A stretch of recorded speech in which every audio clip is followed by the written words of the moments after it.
A lot of time our circumstances will limit what we believe we can achieve. We'll allow our circumstances to limit what we can do and be in life.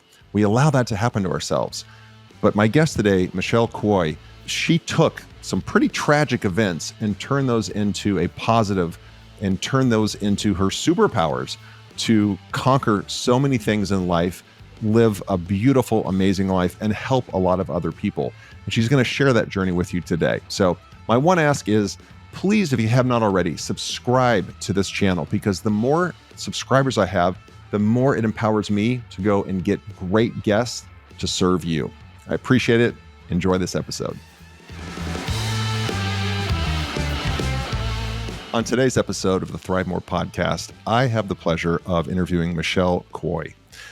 She is a professional speaker, a confidence coach, and a meditation and mindfulness teacher who helps female entrepreneurs who struggle with confidence and courage to tell their unique story and to be seen and heard and get hired, quite frankly.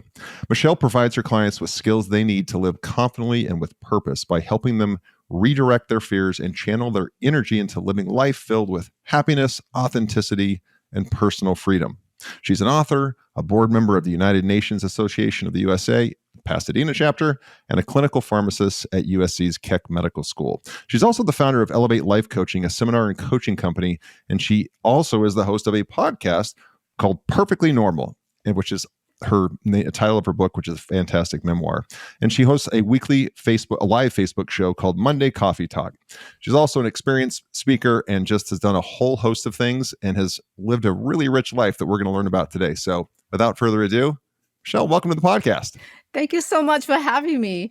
And it's a great honor to be here. I do have to say that quite a bit had changed since we first connected. So a lot of the bio have been kind of shifted and modified a little bit. Okay.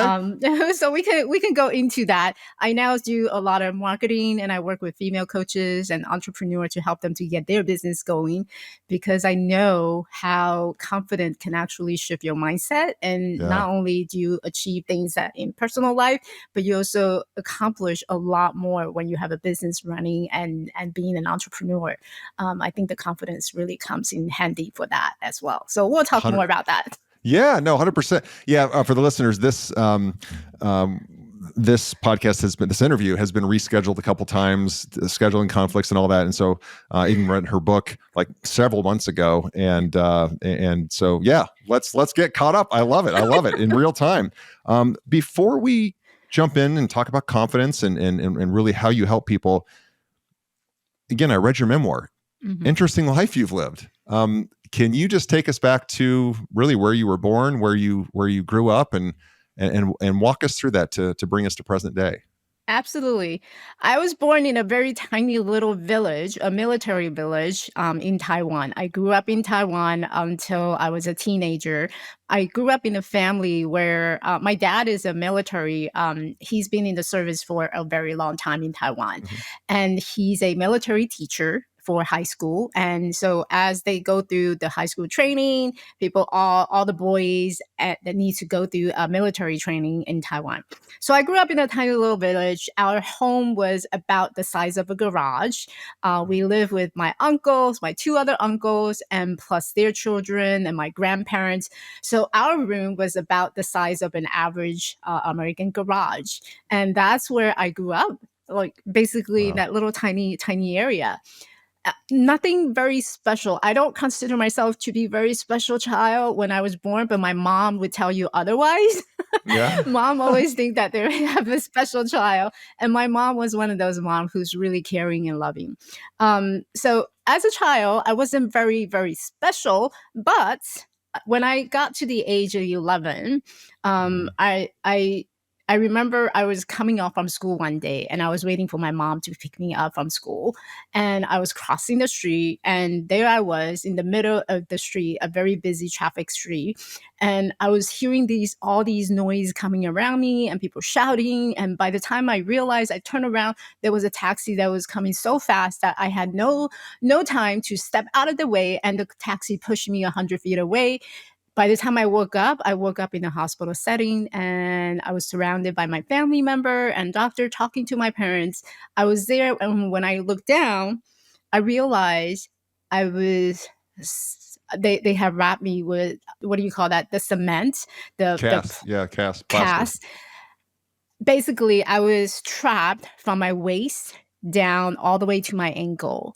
And that was at age 11. That was the first time I felt trapped in my Yeah, life. yeah, I was having traumatic. a lot of pain, not knowing what had happened, and a lot of the detail of how I was able to go from the accident scene to the hospital was filled by all the witnesses that was around me. And so basically the taxi had ran the red light. There was no stop sign or whatsoever, traffic light, and it was just running so fast that there's no way for us to avoid the accident from happening. So from age 11 up until 15, I spent 4 years going in and out of hospital. They had to do a lot of multiple surgeries on me, putting pins on my bone to stabilize it. And because I was still in that growth age, my bone kept changing. And at one point, it wasn't growing anymore. And so they had to keep going back and doing a lot of surgery. So I spent in and out of hospital for 4 years after that. I never quite recovered. Luckily, I wasn't paralyzed. I was able to walk, but I couldn't walk without assistance. So before I was discharged, my doctor gave me a pair of metal boots to wear, and also a pair of crutches to walk on, and basically told me, here's this is what you're going to rely on until you stop growth, until maybe around 18 or 20 years old, when you stop growing. And I just had to take it as it is and accept that for a fact, that this is going to be the rest of my life. Great, fantastic. How do I deal with this? And so around that time, my family also got the acceptance to immigrate to United States. So I But came. if I Yeah, can go interrupt ahead. you just right Of there, course. you, and again, because having read your memoir, it was not just you woke up and said, "Well, I'm going to have to deal with this for the rest of my life." Like you had a lot of mental struggles around that, and you openly write about it. And you're an 11-year-old girl, which should be one of the happiest times in your life. You're growing into your teens and experience, life's to be experienced, and bam, you are severely restricted in your movement. You have, Mhm. horrific chronic pain. What is going through your mind as an 11-year-old when you're dealing with that? Well, initially it was joy, because now I don't have to go to school anymore. Oh, that's right. Right? That's right. Yeah. Like, what else can I ask for more for not going to school? I think that was in my initial reaction. Yeah. Great, I can stay at home. I don't have to go to school anymore. But then that came very quickly. It went away very quickly, because then I realized that um, no school means that I can't go anywhere. I Hmm. was basically bedridden for a very long time. I couldn't walk, so there's no way for me to bend, because they had to stabilize me. So my Yeah. parents set up this bedroom right there in our living room for me, and so that I don't have to go up and down the stairs. And basically our living room was my bedroom, and I spend majority, like every single hour in that bed, Oof. basically doing everything that I need to do, eating, doing reading, so whatever I need to do, watching television. I watch so much television that I don't want to watch the television anymore in my life. Yeah. And so there's a lot of things that what I used to be able to do, like running in the rice field, running in the field, running, playing with my classmates, I no longer was able to do that. I love riding bike. I Yeah. could no longer do that. For that first 3 months, it was a challenging time for me, especially for the fact that I was very active. I like to Yeah. go out. I'm very outgoing. I'm very outspoken. And suddenly, I everything that I used to be able to do, I no longer could do it. And so that little tiny queen size bed was my main area for for my life for Yeah. a good three months. Initially 3 months. And And and how and then as I recall reading, you did a lot of physical therapy to relearn how to walk. relearn how to use your legs, and not relearn, I should say, but get your legs to work for you. Yeah. And that was not an easy process. It was a painful process, and Yeah. I and those listeners who have gone through a journey of having a cut, when you recover the cut, it's very itchy, right? Mm, And the skins just start to heal, and so imagine the itchiness that you have to take care of, but it's trapped inside under the cast, and you have nowhere to reaching into it, right? So you're oof. trying to like get to it, but you can because you're trapped. And when they finally took the cast out, I was at the point where I have a new pair of legs. I didn't know how to use them. Yeah. The skins was soft, like baby soft, never walk, never touch on the ground. So for the Yeah. very first time when my feet was on the ground, it felt like a complete different experience. It almost felt Wow. like they don't belong to me. They don't Wow. belong to me. I didn't know how to use them.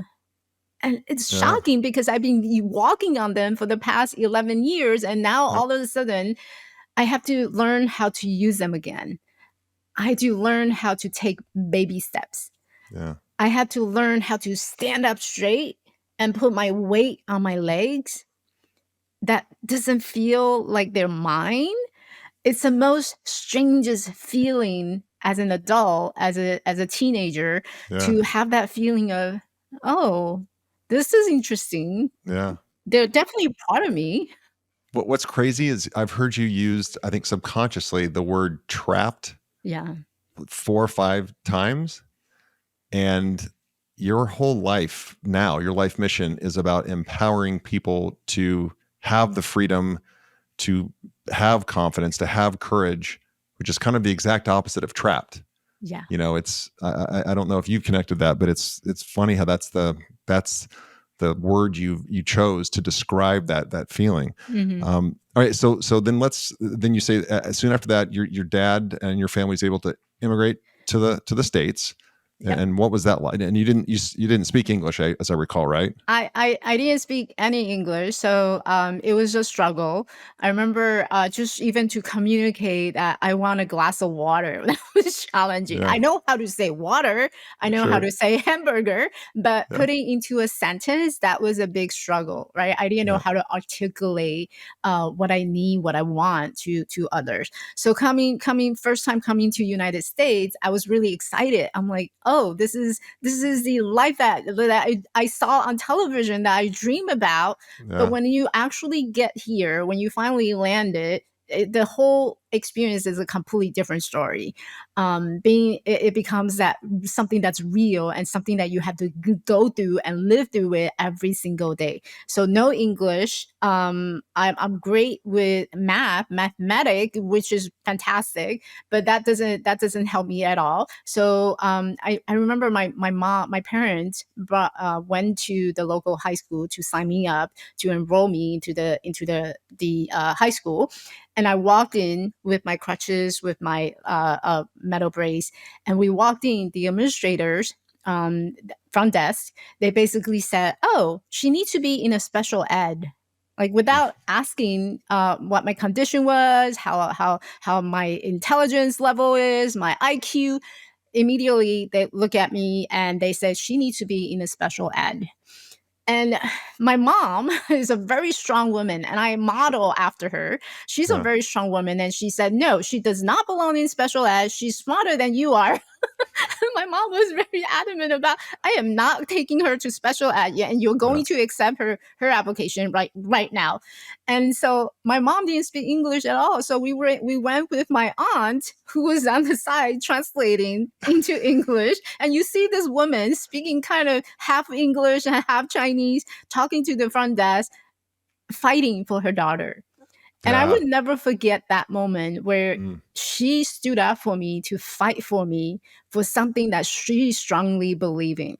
Right. And that's something that I model after, is her spirit of, we need to speak up when we believe that there's a table for us. yeah, Right. And so I'm walking into any situation demanding that I have a seat at the table. And that has been a very important values and lessons that I learned in my life, that no matter who you are, what you do, if you believe you have a voice, you need to speak up with your voice. And so my mom got me into the high school, and my mom took care of a lot of things for me. And Where I forgot, where was this in the country? this is in New York. So New York, that's right. New yeah, York. I Yep. grew up in New York, in Queens. I was there for 15 years before I moved out here in California. Mhm. And so I enrolled me into high school, but getting into high school, it's easy. Going through high school, that was tough. Let me just tell you, it's whether you're from Taiwan and have, recovering from a major accident, or you're an American kid, high school's tough period. It's just tough period, right? It's tough for the fact that it was around that awkward age where I'm trying to impress the people I encounter, boys, girls, trying to fit in and blend in. And so there was a lot of identity crisis around that Mm, period of time where I don't know who I am, but yet I'm trying to fit into a place where I can feel that I belong. yep. But I didn't have that. I didn't have anything special that I could offer to be fitting. So I remember one day I was on a school bus. I was on the school bus. I got up with my crutches, with my brace, and I was standing. The bus was full. Everybody had a seat. They got in there first. And I was just standing there holding onto the bus seat rail. And I was just holding. And I remember there was this girl who's sitting down, and she looked at me and she quickly pushed my hand away. And I stood there. I didn't know how to react. I didn't have the word to articulate to react. And it was very hurtful moment for me Sure.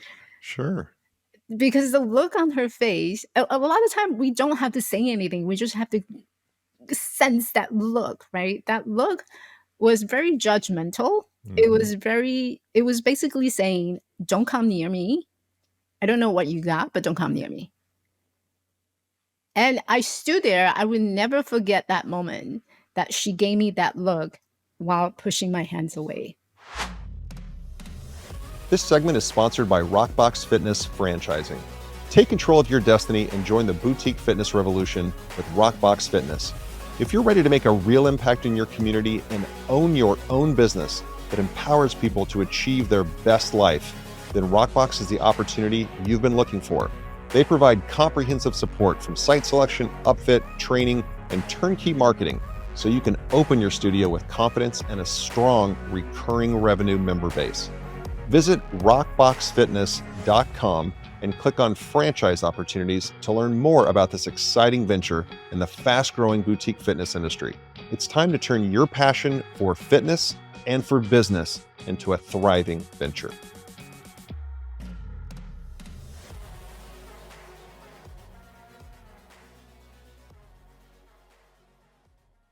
I've found that some of the greatest personal power and drive to help others comes from our own trauma and our own challenges. You said you can never forget that. Yeah. How have you harnessed that in your life to get better to help others? I took that as a motivation. I took that as a motivation because those who don't believe you, sometimes it's not a reflection of who you are, but who they are. Of course. They're scared. They Yep. don't know how to experience, how to react, what's in front of them. So in a way, she was scared. She didn't know who I was. She never encountered someone like me. And I have all the power to give in to how she was reacting to me, or I can prove to everybody, including myself, that I am better than who I was in that moment of time. Yeah. And I remember the first thing I did was I went to my high school counselor's office. I sat down and I said to him, I'm ready to move on to English regular class because I was still in the English as a second language class, ESL, Yep. and they plan to put me in those classes for a good amount of time. They don't believe that I could do it. So I walked into the administrator's counselor's office and I sat there for hours and I demanded that he put me into regular English class because I knew in that moment, I need to be able to articulate to her what you did was wrong. And in Yeah. order for me to do that, I need the skill to do so. And so the first step I took was I want to be in the regular English class, and I am not leaving your office until you do so. So I sat there Sounds for like your mom. Sounds hours. like your mom, right? Yeah. I stood there, I sat there for hours. And so he finally said, okay, so we'll try it for a semester. And if you don't do well on your exam, then we'll put you back. No problem. I ever since then I stayed in English class. I remember my first book, Madame Bovary. That was my Mhm. first book. Read through it. That was my book. And the next time I saw that girl, my classmate, she was actually in my English class. And I remember talking to her. She was so inspired by how far I have come. Wow. What a turn. What a turn. So I have a note here too about, I just want to ask you about your goal to climb Machu Picchu in Peru. Yeah. And tell me about that and why. So I would say it wasn't a goal. It was something that came very unexpectedly. Hmm. It's like some. I believe the universe has a big plan. It has a big master plan for everybody, and sometimes we don't know what that plan is until we get there. And so all you have to do is just really trust the universe has a plan, and you go with your intuition. So the Machu Picchu story came when I was I've been struggling with this personal self-image, the lack of confidence all my entire life. And one day I woke up, I was in my 40. I just reached 40, and I remember Mhm. that it was a whole different story. I got a tattoo at my 40, and my family was like, "What are you going through? Are you going through some like early midlife crisis of Sure. some sort?" But one day I woke up in my 40. I said to myself, do I want to live this way for the rest of my life? Waking up in the middle of the night, crying myself, and wondering Mm. if this is it, right? What about tomorrow? The pressure, the depression, all the that negative self talk that was going on in my mind. Do I want to live this way for the rest of my life? And I remember hearing that little tiny whisper in my head. No, I don't want this. There has to be something more. So I woke up the next morning, went to Target, bought myself a Pilates ball, came home. I said to myself, since I can't really run on the treadmill, never been to the gym, never trained before, never exercised, maybe I can just start using this and see if I can get myself start doing some mobility. And I went onto YouTube and did a lot of Google search, started to work out a little bit.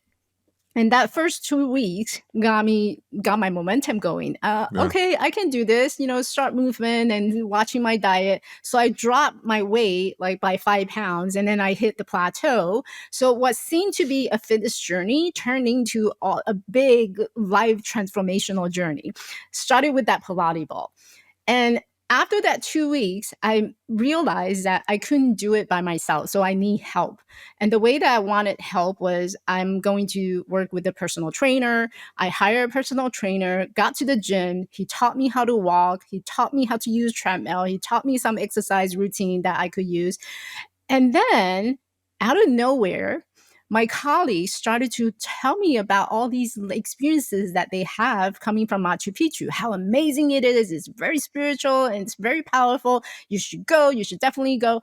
And never had I in my life thought about maybe I can go hike Machu Picchu. No, never. But in that moment, I realized that I want to be part of that conversation where conversations are happening. They're talking about places that they've been, challenges that they accepted. So I wanted to be part of that conversation.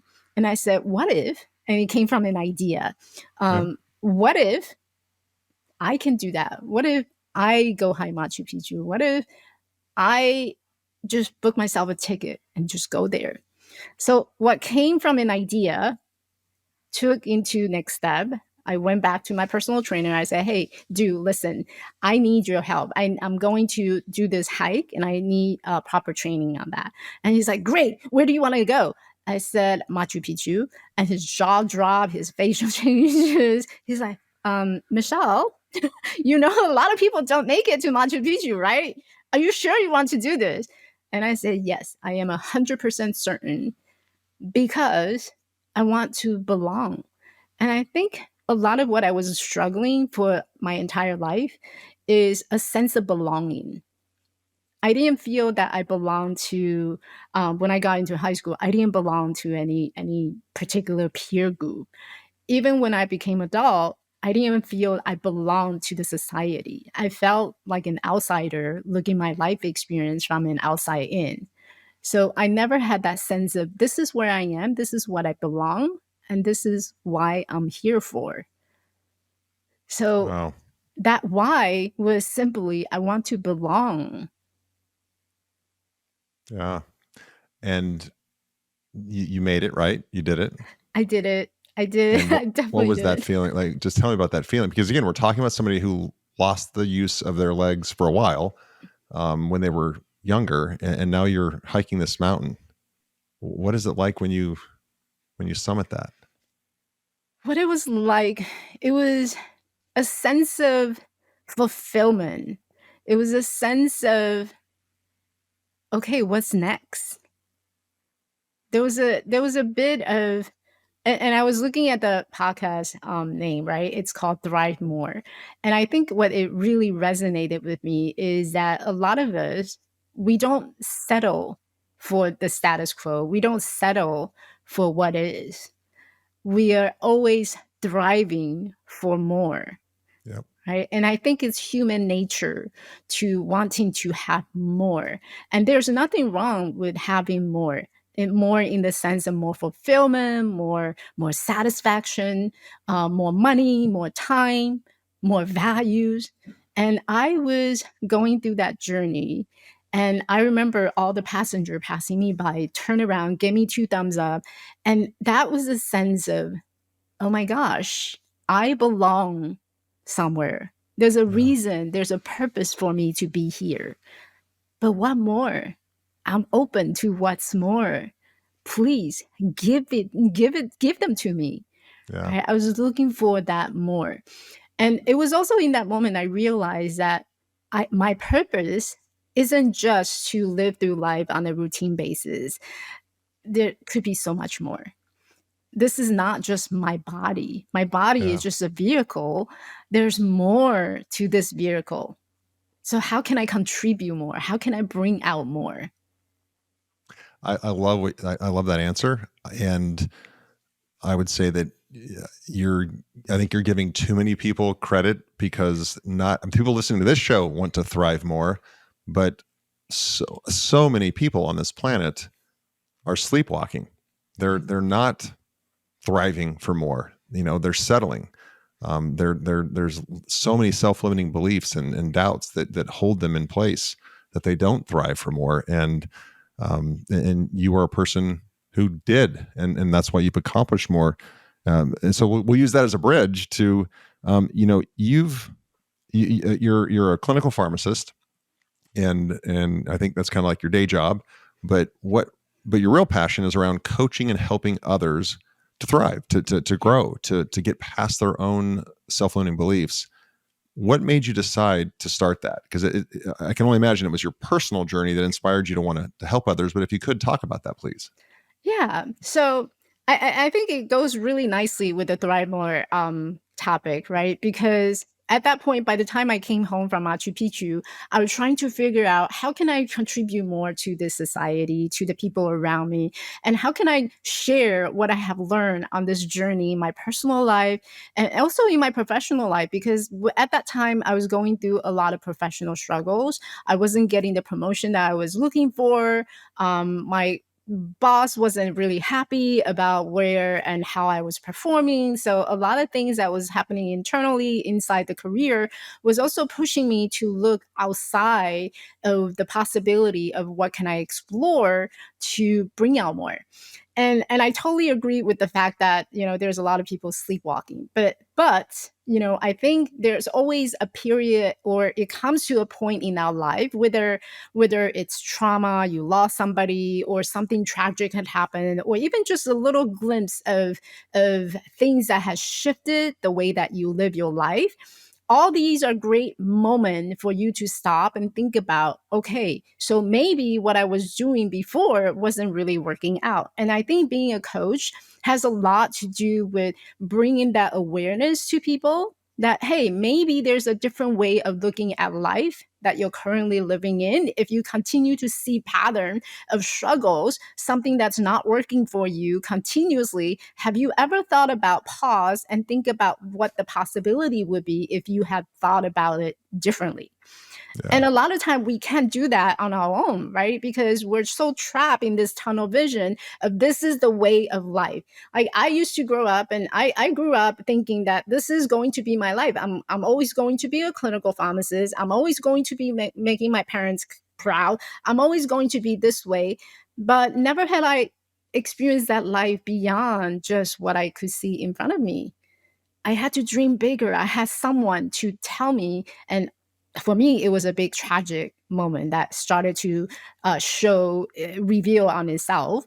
Yeah. But many times we need that opportunity. We need that window, small window of opportunity where someone to come in here and say, hey, how about let's do it, let's try it this way. Are you open to that? Right. So being a coach, that's what's so powerful about being a coach or being a mentor or being a guide, to be able to tell someone, hey, maybe if you try to do it this way, your life would have a different outcome.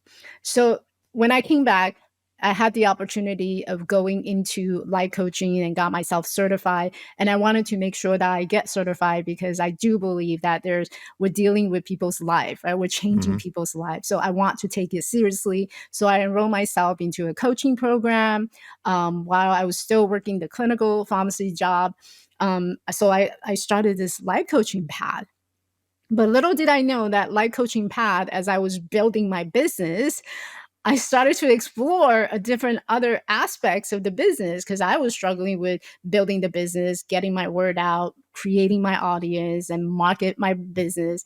All that started to evolve. So right before COVID hit, I started to pivot into marketing. I do a lot of Okay. marketing now. I do public speaking, motivational speaking, because a lot of what I see in the coaching industry is coaches have great aspiration, they have great message, their message is worth spreading, but they don't know how to bring it out to the world. They don't know Yeah. how to articulate to the rest of the world why people need their service. And so I was able to do that. I was able to articulate, learn how to get it out, get the word out, being on podcasts, being on the speaking stage. So now I have the ability to actually show them, hey, have you thought about market your coaching business this way? And so that your message will get heard by more people. I mean, that is entrepreneurship 101. You had a pain point in your business. You're like, I need to solve this pain point. Oh, wait a second. I can solve this pain point for other people, Yeah. which is the best companies are born out of that, right? Somebody solving their own problem or having a problem and then solving it. You Yeah. talk about each person having a superpower. So what would you say is your superpower? I have so many superpowers. I have a bag of superpower. I can take one out anytime.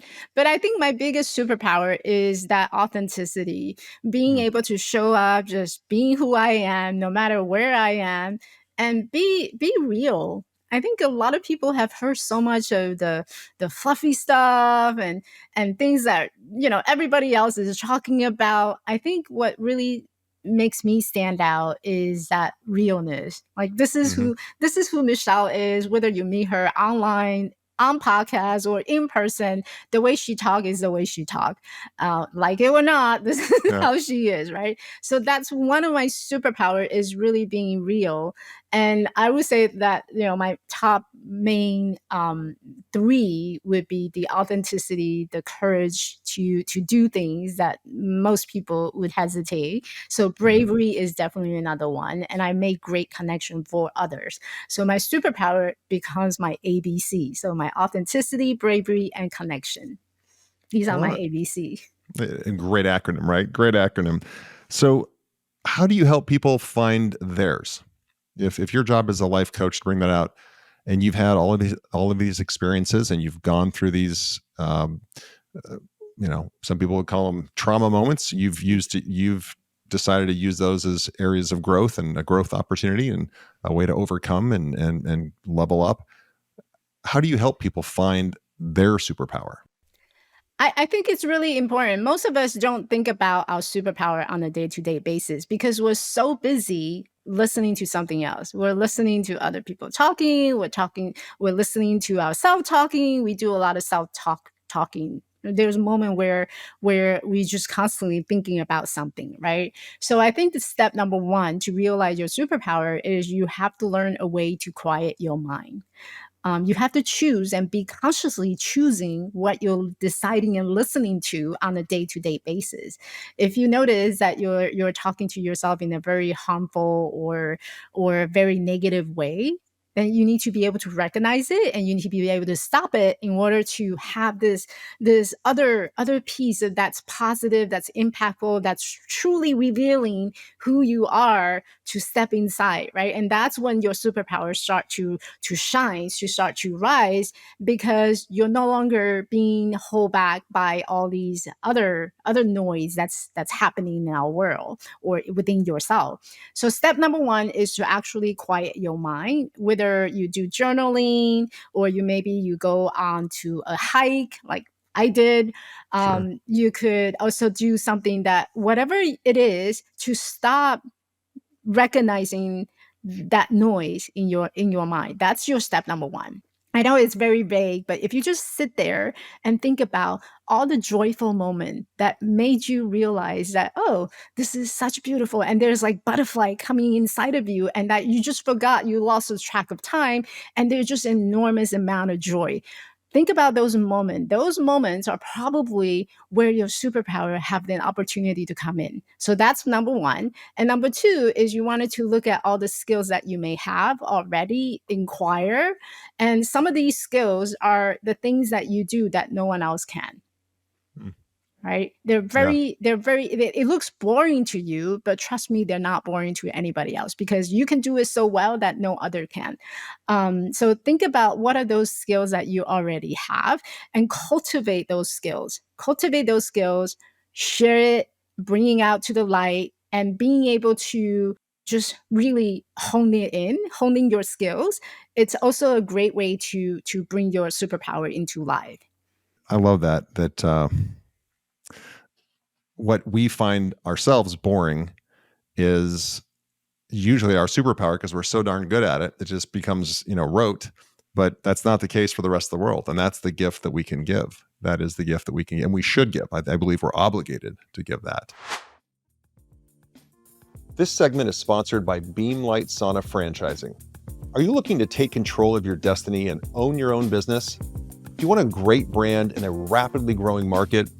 Well, Beamlight Sauna is a nationwide health and wellness franchise with amazing opportunities in select markets. You can bring the power of infrared sauna and red light therapy to your community while you build a thriving business. Beamlight Sauna offers support that includes site selection, build out, even pre-launch programs and turnkey marketing so you can open your studio with a large recurring revenue member base. To learn more about business ownership and franchise opportunities in the fast-growing health and wellness space, go to beamlightsauna.com. That's BEEM lightsauna.com and click on franchise opportunities to learn more. I'd love to ask you a few questions here that I still think it furthers the conversation, but they're questions I ask every guest. One is, and especially for someone who, has learned, can speak two languages and has had this life that is so rich and but varied. Is there a book that you've read that, Michelle, when you put it down, you said, "Wow, that I can't unsee it now. Like this has such an impact on me." Is there a book that you read that had that kind of impact on you? The book that comes to my mind is The Power of Now by Eckhart Tolle. Mm-hmm. That book totally changed my perspective about our human consciousness and our mind, because prior to that, I knew there's something different about the way that we think, the way that we perceive the world, but I could never give it a language in terms of this is our conscious mind and this is our unconscious mind. And when a lot of things that happen is because we're using this unconscious mind, right? And so he gave me the language to describe something that's very arbitrary, something that Hmm. we can't see and touch our consciousness. It's almost like, oh, we talk about consciousness, but what does it look like? What does it feel like? What does it do when you touch it? And you can't. So in order to give something so arbitrary, something that's so vague, something that our human eye cannot see, he gave me the language to describe what it is, what is it that I'm experiencing, and how do I actually handle this thing that I cannot see and describe. So he gave me the word to describe it. And I think that's a really powerful thing for anyone to be able to provide, is giving people the language to describe something, a life experience that they cannot describe. And that is really powerful if you think about all the authors and entrepreneurs, or even just everyday people who's able to articulate and describing something for you through their life experience, through storytelling, Yep. which is extremely powerful tool to help someone to understand that how our mind works. Yeah. So much of our existence is powered by our subconscious that we just have these loops. We play the loops and we play the stories, our own internal stories. And most of those stories are not positive and encouraging. They're limiting beliefs. And it's, man, when you can get control of your thoughts and direct your thoughts, that's when my experience has been, that's when you become, that's the superpower, because you become incredibly powerful, because now you're in life in a position of choice, not circumstance. Yeah. But easier said than done. But man, when you can get control of your thoughts and start programming your mind around, call it manifestation, the secret, whatever you want to call it, it's real and it works. It's Yeah. real and it works. Um, if we, you've, again, this life you've lived, if we fast forward to the end of your life, which is going to be many decades from now, but we fast forward to the end of your life and we're at your funeral and you're looking down from above, and there's a loved one that is reading your eulogy. But Mm. that loved one, Michelle, is only allowed 3 words. He or she can only describe the life you lived, the impact you had on them and the people that are attending. And they can only use 3 words. Doesn't have to make a sentence or a phrase or anything, but just 3 words. What 3 words do you hope they choose to describe the life that you lived? Lived, loved, laugh. Okay, this is crazy because I've asked that question now 108 times or whatever, how many episodes I have. And the very last podcast that I recorded, she gave the exact same answer, and I've never heard that answer before. So, I mean, I know that saying, but that's I need to go buy a lottery ticket or something. That's crazy. Yeah. Isn't that this how simple life can be though, right? Like live, love, laugh. It is really that simple if you want to live an amazing life. It is really that simple. And I think at the end of the day, we don't have to get permission to do anything for others, right? The Mm. only person that we need to get permission from is ourselves. And so at the end of the day, at the end of the life, you really just have to answer to yourself, have you lived a life that you ever wanted? Yes. Checked. Lived. Have you loved the way that you've always wanted to love? Yes. Loved. Checked. Have you laughed at every situation that you can laugh about to yourself, with others? Have you laughed? Yes, checked. Then my life is complete. Oh, so simple and so beautiful. All right. So, second to last question. If you had a magic wand, and again, this is a woman who's lived in literally two different worlds, so to speak, in our world, but very different dynamics in the countries you've lived in, and you've helped coach people. You've overcome these what could be seen as tragic events, but you've used them to positively build your life. With all that context, if I gave you a magic wand and you could wave that magic wand and change the world in one way, just one, but you could change the way the world operates, the way people act, the way just the world works. If you wave that magic wand tonight, we wake up in the morning, how is the world going to be different according to Michelle? According to Michelle and her magic wand, the world would have more hope. Mm. And I think just that word hope, right? I think there's a lot of things that happen in our life. We start to give in to the circumstances, and sometimes the circumstances can be harsh, and so we start to diminish, or our hope start to, I don't know, deflate itself. And so you don't feel the hope anymore. You don't hope. And when you don't hope, you start to identify yourself to the circumstances that you're currently in. But that's not who you are. You are more than your circumstances. So in order to recognize that, you need to have the hope that it makes you wanting to get up in the morning, wanting to do stuff, actually wanting to do more stuff, to contribute more to the world, because your existence is what brings others hope. Mm. And so we're coexisting in this world where hope needs to thrive, hope needs to shine, because without hope, there is no future. Yeah. Yeah. And we need it now more than ever. Yes. More than ever. Yeah. Yes. Hey, most important question, Michelle, where can people, and you can help people like I believe that's why you were put here, just to help people. So how do they get a hold of you? How do they follow you, be part of your journey, or enlist you for help? Yeah, so they can definitely go to my website, elevatelifecoaching.org, or send me an email. And they can also follow me on my Facebook at Coach Michelle Kuei. That's where I'm most active. Okay. We'll put both of those in the show notes so that they can find that very easily. Yeah. I'm extremely grateful that you came on today. I know this interview got delayed a couple times with rescheduling and conflicts, but I'm so glad that we had it. You are a ball of inspiration and joy and hope. And I really appreciate your time today. Thank you so much for having me. You bet. Thank you for tuning in to the ThriveMore podcast. Don't forget to take a look at the show notes for any of the resources that we mentioned during the podcast. And if you haven't already, be sure to hit the subscribe button and turn on your notifications so you have access to the latest and the greatest. You can connect with me on any of the socials at Real Roger Martin. And be sure to check out our website, ThriveMoreBrands.com.